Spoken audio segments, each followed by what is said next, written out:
Have you heard of quiet quitting? A little bit. That's the newest thing. Right. Okay, describe what that means. Let's watch Yeah. a TikTok. So, do you have a second to talk in my office? Yeah, sure. What's up? You got in this morning at 9 o'clock a.m. on the dot. Actually, you've been doing it all week. Yep, that's when work starts. I wasn't late, was I? Well, no, you weren't late, but you've also been leaving at exactly 5 o'clock p.m. I see you looking at the time. Yeah, that's when work's over. I'm required to do 40 hours a week or 8 hours a day, right? I guess so. But then when I asked if anyone could take over your colleague's work next week when she's on vacation, you didn't volunteer. It's called volunteering. I don't have to put my hand up. But you're not usually like this. What's going on with you? I'm just acting my wage. You know, quiet quitting. Sorry, what? You're quitting? No, quiet quitting. I'm not going above and beyond every single day. I'm working as hard as I'm being paid to work. You really need to keep up with work trends. You get it? I do. What do you think? So people are really like protective about their... Yeah, to me, it seems like two things have like created. One, I think it's an overreaction from not having work-life balance and creating healthy boundaries. So it's like, hey, I've been giving my all and I've been doing too much. So now it's like, and I think it's a bit of an overreaction. And I think the other thing that's come is that during COVID, there's been a lot of job movements and there's also a job shortage right now. So it's been really easy to get new jobs and actually get paid more. Right.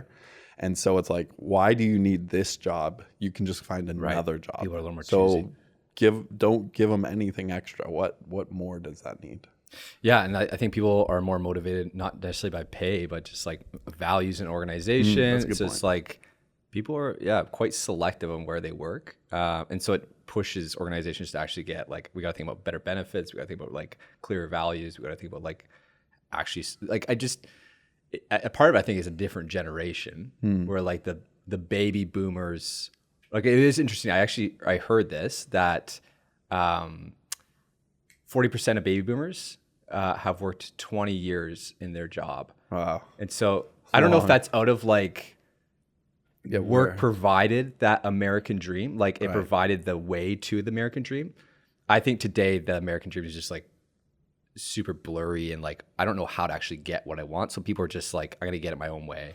Well, it's become way more than monetary value. Can't just get what you want. Right. So it's like, oh, you can have the consistent income. It's like, well, I have a consistent income. Right. So now what's the next thing that you want? What's the next thing that you need? Happiness, hobbies. I don't know. Yeah. And I don't think work is the way to get to where you want to get anymore. Like it used to be pensions, used to be all these things that like you stay committed to a company and the narrative was like, it'll go well with you and you can live out the American dream. And I don't think that's true anymore. And so people are very protective of like, I'm not going to have this deep loyalty to a company as much anymore where I want to protect my own time and have side hustles. Right. And there's more to just my life being in my job and my 40 hours. And so that makes sense that people are protective of like, this is what I owe you and this is what I don't. But do you think, you got a couple kids? Yeah, I got a couple. They're just entering the workforce, I think. Yes. Jackson Correct. is just 6 years old. God job of the mines, I think. Yeah. How would you like raise your kids with this ethic? Like, does this seem good? Do you think you'd be like, hey, don't give yourself to a company. Don't give your whole life to a company.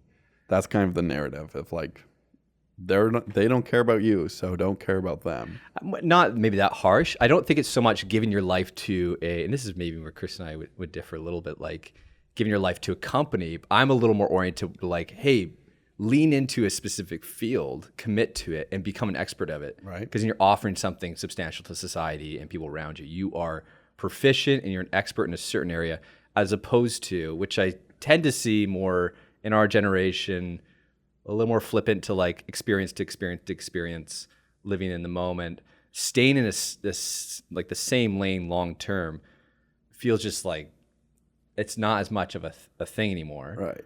But I'd just be curious 15, 20 years down the road, the byproduct of that. Where it's going to be. Yeah. Do you think, because with less committed people, will companies like thrive as much? Because it seemed that the last generation was like, and millennials seem to be motivated by importance and bought in. It's like, I want to do something that's important and I'm willing to give myself to that thing if I see it as valuable and I feel valued in that. Right. And so, it's not just a job to me because we are doing something important. But I think I've seen companies double down by investing in like their onboarding strategy. So like Starbucks, HubSpot, Chick-fil-A even, it's like they will spend 3 months onboarding a person before they even start work. I don't think Starbucks does that long, but I think Chick-fil-A is like 3 months onboarding so that there's deep commitment, understanding of what they're supposed to be doing, because that's cheaper, even though they're not getting work out of them. That's cheaper to do that than having transient people and having to rehire. Right. So they're trying to get commitment on the front end by indoctrinating values, like incentives, feeling like they're part of the family, welcome packages. It's like make you feel special and part of our family moving forward to get a longer track record with you. So I think you're right. It's like I think some companies are trying to curb some of this by find different tactics to keep people committed along, because it's expensive to have transient employees. Right. Yeah, turnover and salaries are expensive. Agreed. Should we quiet quit? I think so. I quiet quit. I've been doing that since day one. Right. Don't show this to Lisa. I just do whatever's on paper. No more, no less. No, it's not true. We're pastors. Even if we quit, we still act our wage. 0. No. Well, yeah.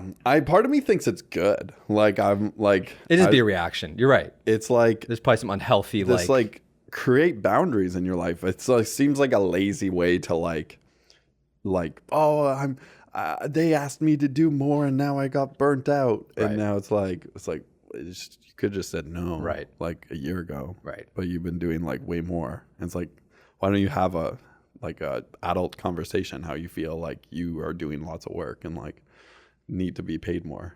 And I think the narrative is like, and I think a lot of companies have seen this way. We're like, hey, those who just like kill themselves for our job, those are the people that get opportunities. And like this person really owns the company well and their role well because they give like 60 hours or whatever it is. I think organizations are shifting to like, no, we actually don't value that. We look at like what gets accomplished within your work time. It's not about, I'm not impressed that you stayed up till 1 o'clock in the morning getting that thing done. That tells me you don't want to prioritize your life and work. Yeah. I'm impressed that you actually can stay on top of your work within the range of hours that we provided for you. Yeah. That's more impressive, I think, to these more up and coming companies. And so that provides boundaries and rhythms.